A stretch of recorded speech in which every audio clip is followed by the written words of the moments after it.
Welcome.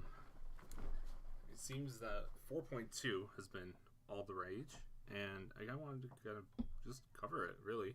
And then afterwards, I'll debate whether or not to upgrade all my projects. And maybe I need to fix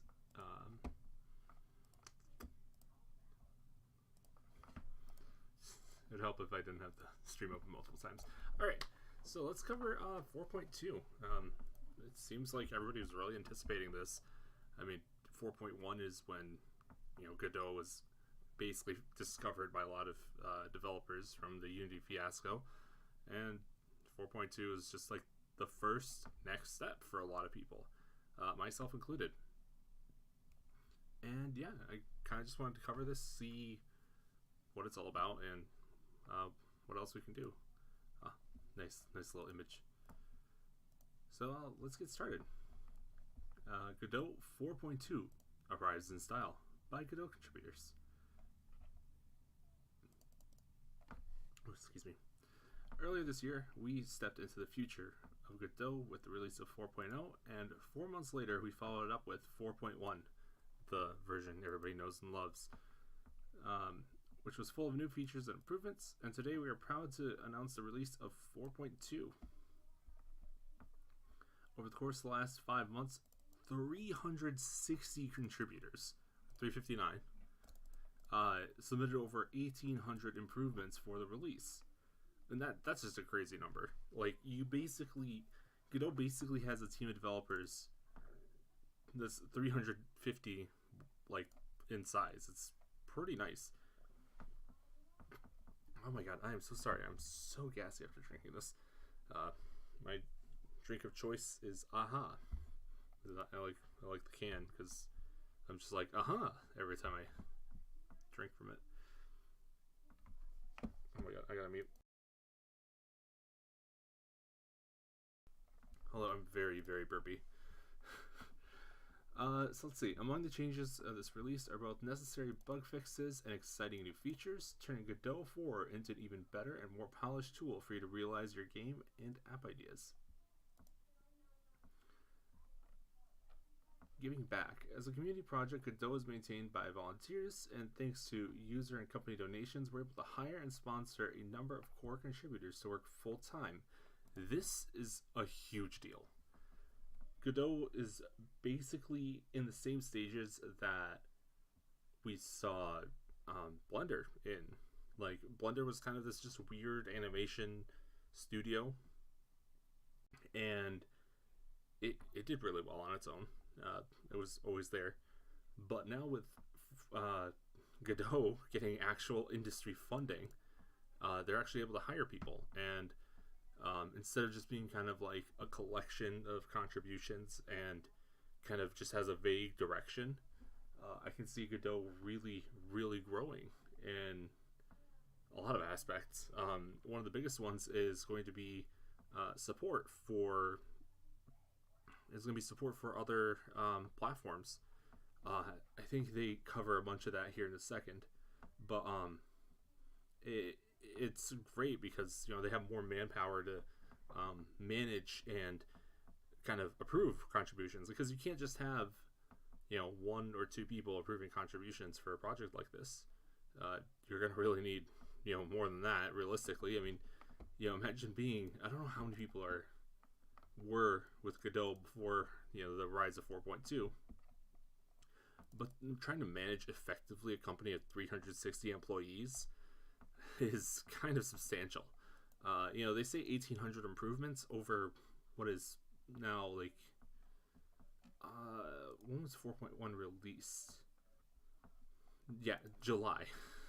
So in less than 6 months, in like 4 months, we went from 4.1 to 4.2, 1,800 improvements.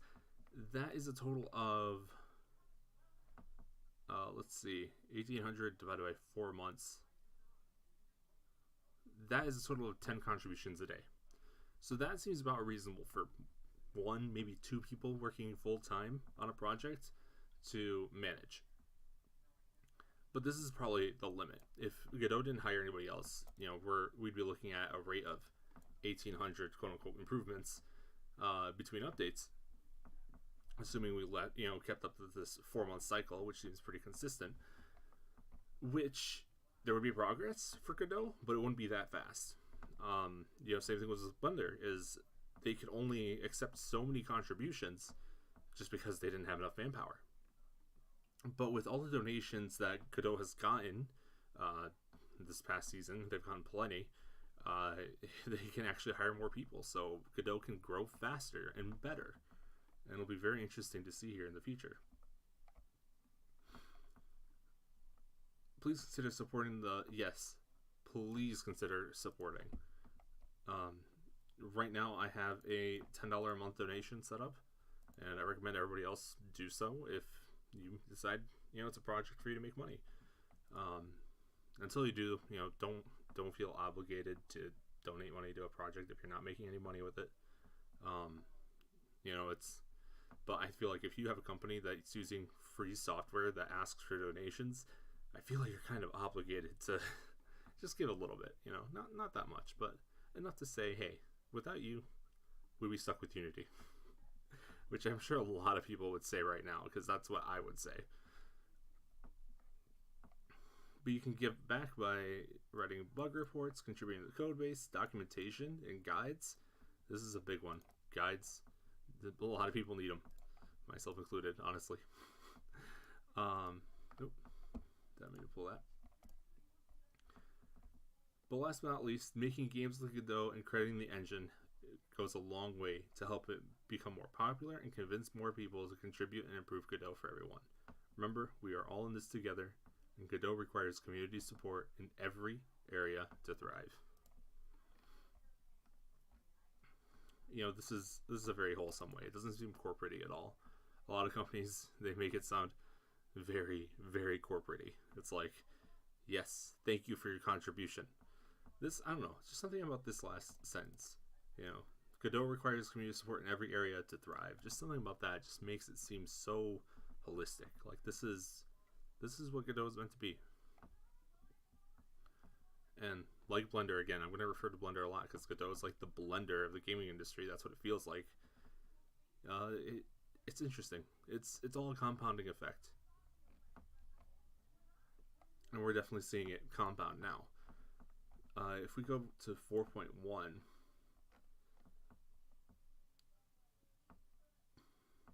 yeah, this update fixes over 900 issues. Yeah, still about 300 contributors, but it did grow. And like I said, you're kind of limited when you only have so many developers. They're, I guess, full-timers who are like managing the project. Only so many people can manage a GitHub. So from the 900 number to 1800, if they're using the same metrics, that's a good improvement. And we're only going to see these two numbers grow significantly over time. So let's see here. In the sections below, we'll cover the most impactful changes. So let's see here. Critical and breaking changes. I guess we're just going down a bit. So, okay, we have critical and breaking, core and systems, more features, usability. Alright, so just overall everything. XR is a big one. That'll be very interesting to look through. Critical and breaking changes. Godot loosely follows the semantic versioning system.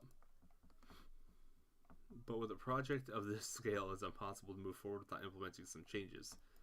Yep, and that's why we're seeing more people get hired in. It's because once you start implementing structure, you need people to manage it. Implementing some changes without affecting the compatibility of previous releases. We believe that for most users, the migration process should be smooth and most critical steps are going to be resolved automatically. Very big step. Nothing is worse than when you open up a Unity project, update Unity, and then everything's broken. I've had that happen way too many times. To be properly diligent, we describe below the changes. So, new animation mixer node. So yeah, instead of having animation player and animation tree being separate, they've kind of been consolidated in a way. Not all of their code base, but now we have the animation mixer base node. Yeah, and it'll help with, from what I've seen and what heard from other people, it helps with when you're transitioning from animation player and animation tree. It prevents some of the jumping that you get between the two. Graph edit and graph node nodes are reworked with multiple renames, temporary removal of comment nodes, and introduction of graph element. Alright, this will be interesting to take a look at. I haven't seen many people really touch on the node system, and I haven't really programmed with it, but I'm very much thinking about like working with some shaders using graph node and graph edit. So we'll have to take a look at that. Several changes in the GLTF importer can lead to nodes imported seeds have slightly different names. Changes the way the engine stores mesh internally. Optimization required splitting raster barriers. Okay.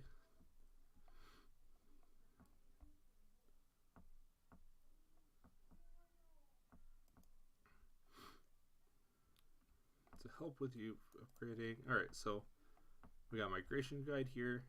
This seems just overall just kind of clean up, but yeah, at least this first one, the animation mixer, is going to break a lot of projects. I've noticed a lot of people fixing them. So if you're considering an upgrade, just know you're going to probably have to redo your animations,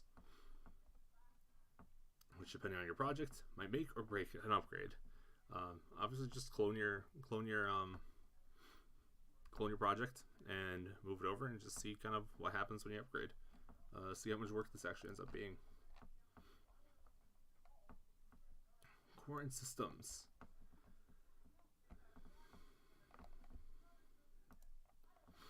Right, resource loading and multi-threading. Yes, so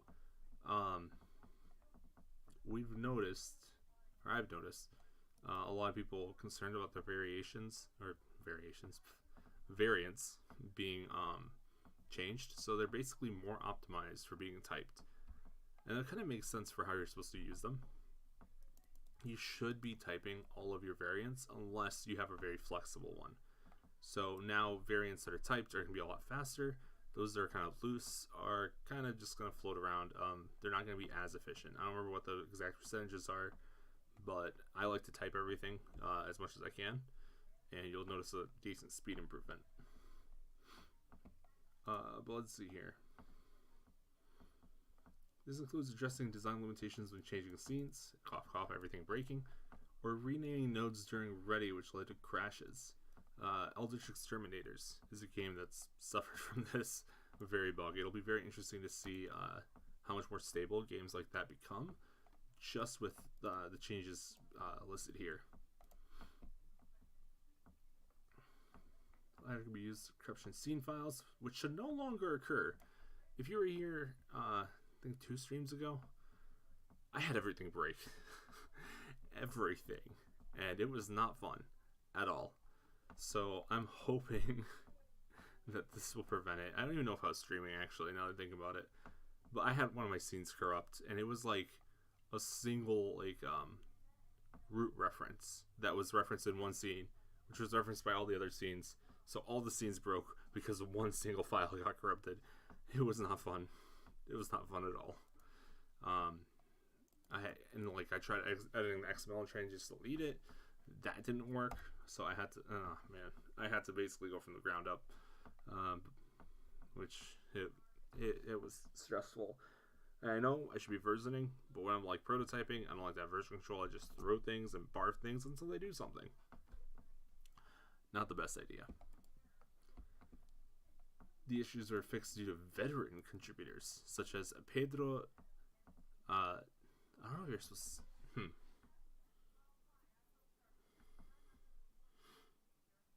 I don't mean to be offensive, but like, he has a middle name, right? But how do you say just a J by itself? Is it just huh? Pedro Estebanes? Do you even pronounce? Do you even even bother saying it? I don't know now.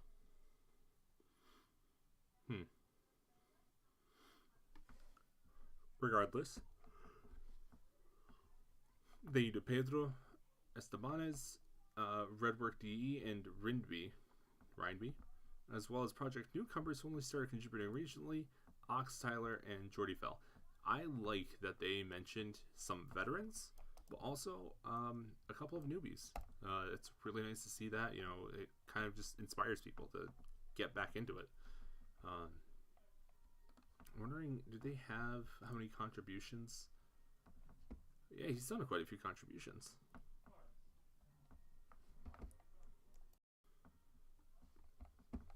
Sorry, neighbor's yelling at the cat.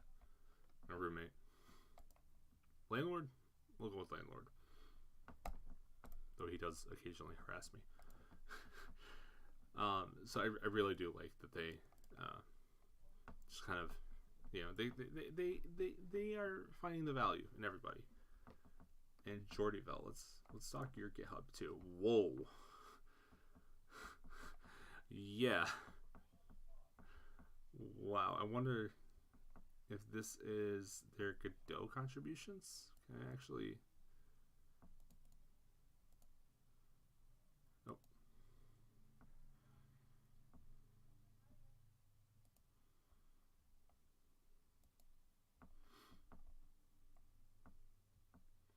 Yeah. Pull requests, making commits. So yeah, Jordan, welcome to the team. I like seeing Jordy Phil. I like seeing people contribute. I definitely need to kick up my game because there's a few things that I feel like, you know, Godot could use, and I need to learn how to program in C++ because I'm really bad at it. A rather infamous issue manifesting in crashes and exhaustive printing of I've had this. Met its demise in 4.2 at the hands of yes, PN. It was a pretty nasty bug which would only show up in export builds of your project and was related one way or another to manipulating the scene tree, and now it's thankfully gone. Critical build or critical upgrade that I have seen this bug very many times, and yes, so it seems like a lot of the stability is coming through. There's been a lot of crashing with like when you change scenes, that's a big one, and a lot of manipulation of your scene tree at once causes, well, clearly a lot of issues like this one. Sometimes a small mistake can result in major and unexpected differences in behavior, such as the case with this bug that was spotted and fixed by Project's Bug Squad powerhouse, 1,000 ships. The issue caused abnormal memory usage and performance issues and seemingly trivial use cases. If you're using a lot of plain Godot objects, you should see a noticeable decrease in memory usage in 4.2. I wonder what this mistake was. I'm kind of curious. I'm going to dig into this.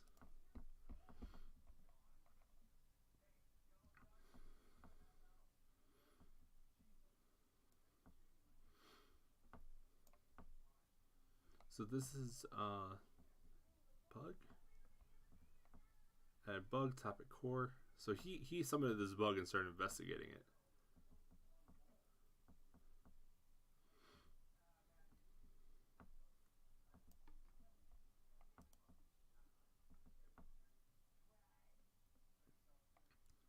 Someone has pointers for what to put in the docs for the SR. Okay. What about the other? Add check to ensure that the registered classes are declared.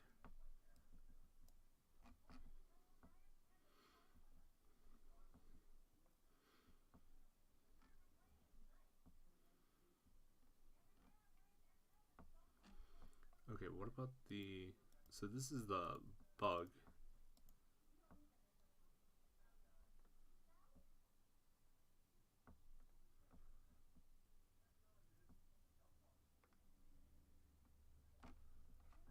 Interesting.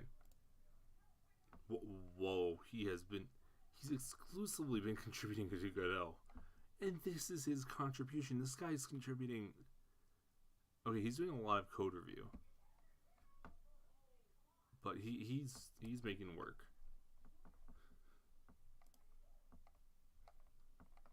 He's making a lot of work. That's fantastic. What's this beta? Beta? Oh, why am I saying beta? Betta fish. This issue caused abnormal memory usages. Yep, already read that. Smaller but notable feature additions have made their way into the release as well. You can now load OGG files at runtime. This is a big one. We've noticed this issue recently with one person in the Godot Discord. They're having an issue with trying to load OGG files. And their solution, and what I suggested, was just using FFmpeg to, well, not load them through the normal OGG system. I think there was a plugin for it, or extension for Godot. But if they made this way more performant, we might see that. Oh, and SVG files. We might see that it might just be faster to use this than trying to go through FFmpeg. I think there's some licensing issues with using FFmpeg in a public project like this, but I would consider using it if OGG files aren't really meeting your criteria. 2D and 3D features. Godot is a general purpose game engine with wow, I'm bad at reading today, and features a variety of components aimed at helping you develop both 2D and 3D games. While not necessarily core, they are an integral part of the engine and thus get love and attention all the same way in every release. You're developing 2D games. We got 2 new features that deserve your attention. Radio took a break from working on Wayland support, coming soon. Okay. And implemented forced integer scaling.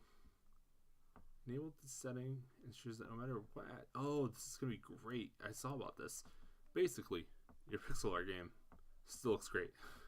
So this is definitely something you should look into if you're making a pixel art game, or something that you want like stylistic, low resolution, or if you're just getting weird things.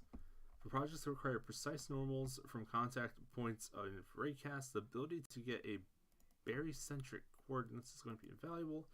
Whether you want to make an F-Zero like game or implementing gravity-defying walks on walls. Wow. Oh, okay, so they added 2 new global methods, angle difference and rotate towards. That is going to be great. That's going to be so helpful. So basically, you don't have to calculate all this stuff yourself and figure out how to write the code. It's going to be very nice. And they have this nice little example right here. And they use quite a few key examples. This is going to be very nice. Ricochets as well, and some other stuff. You don't have to just like throw in some calculations. It's in the engine. It's written in performant code. This is going to be great for a lot of projects. Looks like we're making an F-Zero style game. Animations. The animation team is working to improve the robustness of the animation system. The biggest contribution to this release has been the rework of the player and tree, unifying the parts using an animation mixer node. This will be very interesting to see. And here we go. Pedro again is contributing. Navigation. That's right. They reworked a bunch of stuff now. So we got multi-threading when baking. So that means like just in general, your nav mesh is going to be way easier to make. You can rotate. You can rotate tiles now, which is very nice. That's mentioned right here. Editor and usability. Yes, there are hundreds of changes. So let's see.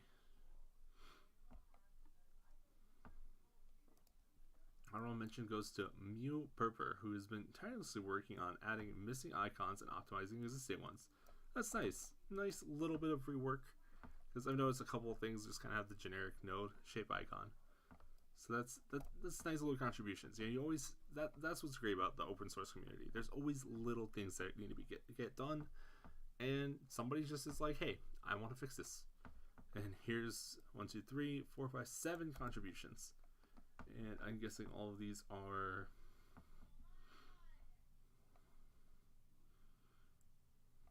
Oh wow! Even like through the preview menu. Okay.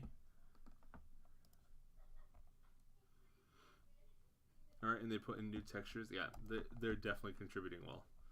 I'm very happy to see these. Undo redo is an object, but its icon still shows up in some places. Why so not?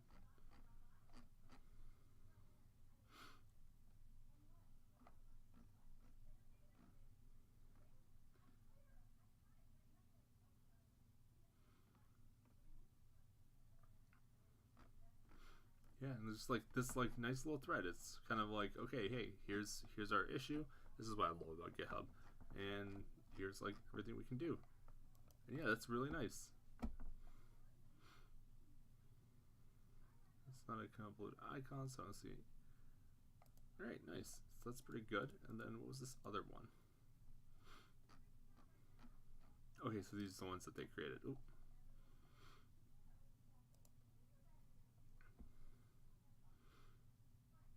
Nice. Oh, okay. Yeah, this makes me happy. These little contributions right here, and I love how they're highlighting all these little things. Code editor. We start with a code editor, which now supports code regions. Yes.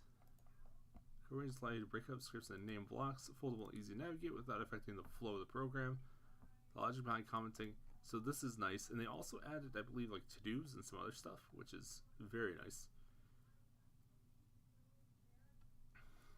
Here's that Blender reference. Godot is basically just going to be another Blender. Although Blender did split off its game engine. Let's close tabs galore. I believe a while ago,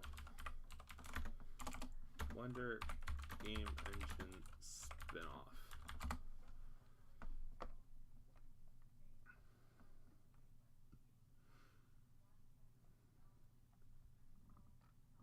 I can't remember what it's called. But yeah, it was removed after 2.8.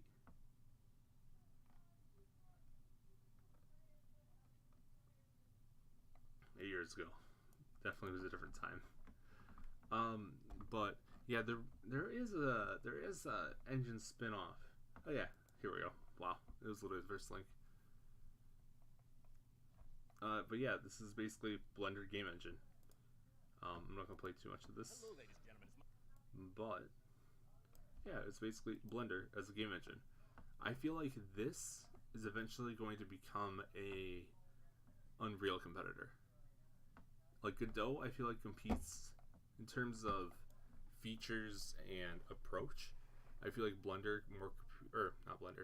competes with Unity, but I feel like this Blender game engine is going to be very nice for very high-end games, and it'll take a while to really like spool up. But Blender game engine is, I mean, it's Blender, which is already a huge, or like, it's very well known. It is a spin-off, effectively, but it'll be very interesting to see how this turns out. Still in the early days. 0.3, only a year ago.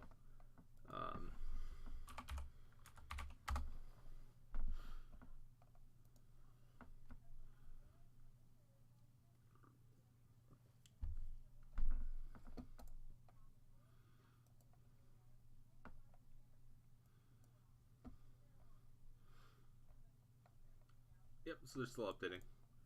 Oh right, so they're actually like upgrading to the newer Blender source code. So yeah, it'll be very interesting to see as this develops. They're already working on 0.4. So we'll see how UPBGE competes. I'm very excited to see that. Once I heard about it, I was just like so into the idea. It'll be very nice to see. 3 viewports and tools. We got hotkeys in 4.0, and now they're approved. All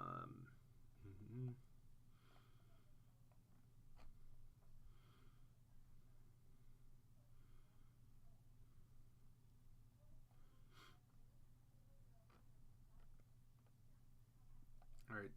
Yeah, we got some new particle tools as well. With improvements of context menus and hover documentation. I like the color folders,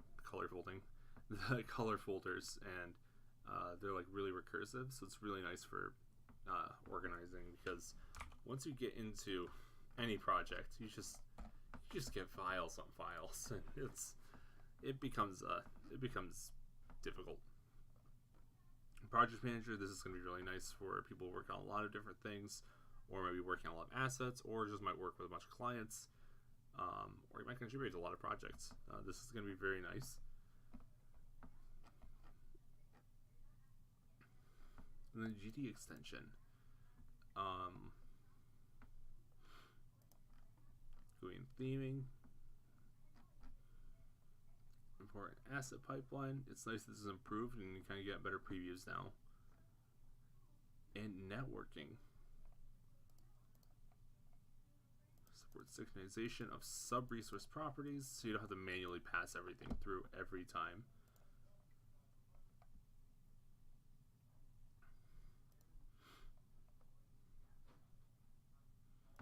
Alright, so basically just get DDoS. So that's nice that got fixed. Supporting. Copy and pasting images. Oh, nice. Okay, so this will be interesting to see. Android platform integration. Let's see. Godot's Android platform architecture currently contains one such compromise, being the Android fragment component that significantly limits our control over Godot application running. Over the course of several months, the project's lead Android maintainer tirelessly I'm butchering this. Worked tirelessly on refactoring the platform integration to solve this limitation at its core.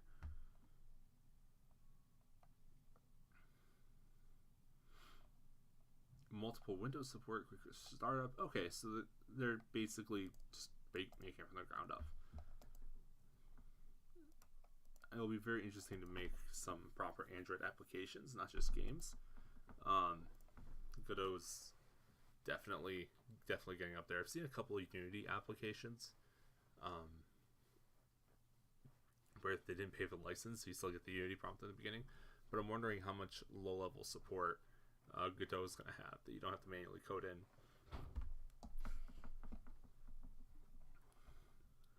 So we got Android stylus and tilt support. And nice. Imagine using Godot to run custom applications in your car, because my Honda Accord uses Android 6.0. So it'll be nice to hack it, and then next thing you know, I can build my own custom GUI that actually shows me how much charge I have, other than just giving me a percentage. I want to know the amount of kilowatts or amps. I don't know anything about electricity. We got one-click deploy for iOS, so that's actually really nice.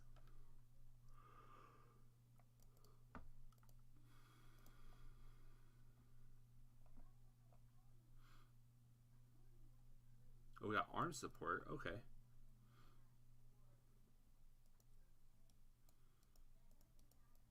Alright, so we actually have proper ARM support, so that's very nice.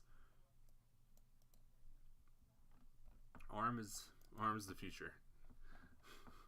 Yeah, so ARM is basically just lower power. I don't remember what ARM does does differently, but it's basically lower power, and it's always been kind of used for Apple devices.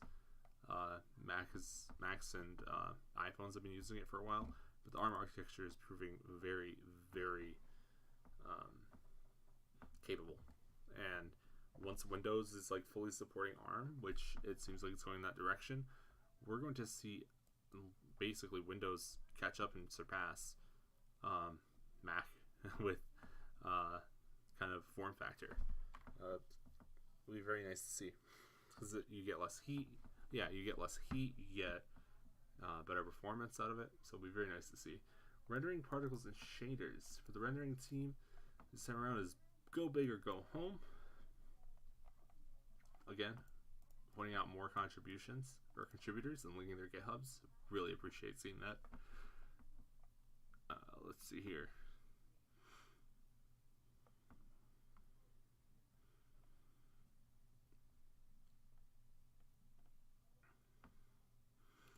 You're using compute shaders. What did we get for compute shaders?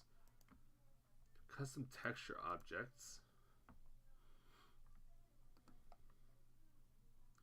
and more API calls. Okay.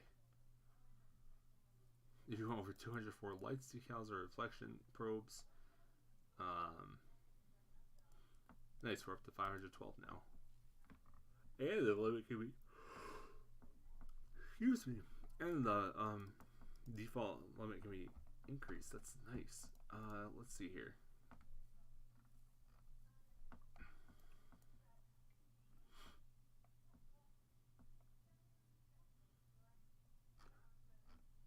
I'll have to dig into this. I'm going to leave that tab open because I've been very interested in using compute shaders for a while now, and this is going to be my first use for it.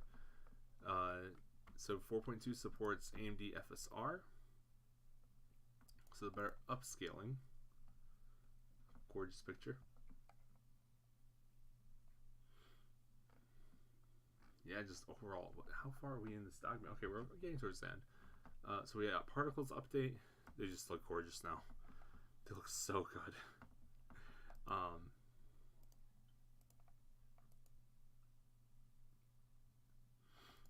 In the future, more GPU-only features can be implemented. So basically, just CPU particles are meant to be like simpler versions of GPU particles. That makes sense. Yeah, there's a lot going on. And then we got some better C# support. And yeah, this is where they talk about the variation scheme change. Now XR. Okay, XR features. I'm gonna take a look at that here in a minute. And then yeah, there's a couple of issues. We'll have to take a look at those. And yeah, what is the sky shader? Oh, that's gorgeous. I like that. That's how I think skies should be in games. That is for sure. Oh, you get like just a few nice features. This is very nice. I like it.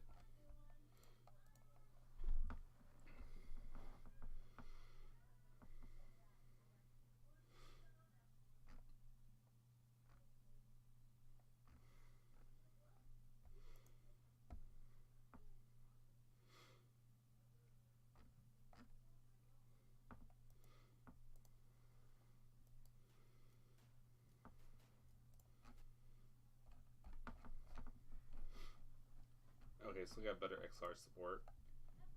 I feel like this is cute. Very cute.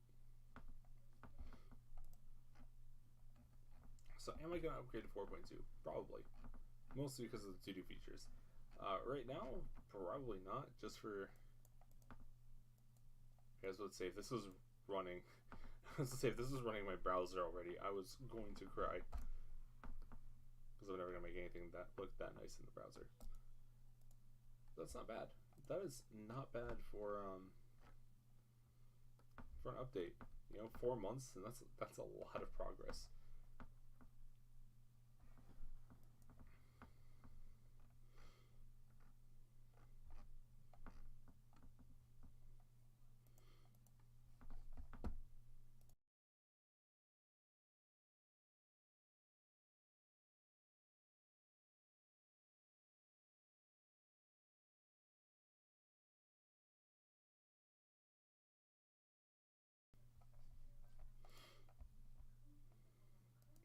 Well, because they still have Godot 3 support, long-term support version. Because I know it's architecturally a little different than 4. 2007. It's crazy. And it's like Godot's now just really popped off. When was Blender founded?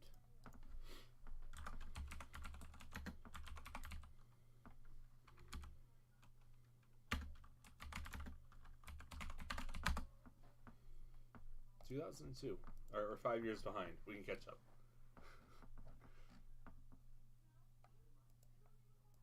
Alright, I think I'm going to cut it a bit short. I did want to just go over the 4.2 features. I said we're going to work on that project. I'm not feeling it right now. And I don't want to just, sit here and just be like mentally drained. If you want to see more excited me, please like and subscribe. On a serious note, tomorrow I'm gonna get a lot of sleep tonight. I was working for like 13 hours, I think, today. I'm gonna get a lot of sleep, and we will get back to this. I'm definitely considering upgrading to 4.2, at least with the Cell project. The extra compute shader support, I think those few features are going to be very nice for what I want to do next. But for now, we're kind of a little short tonight.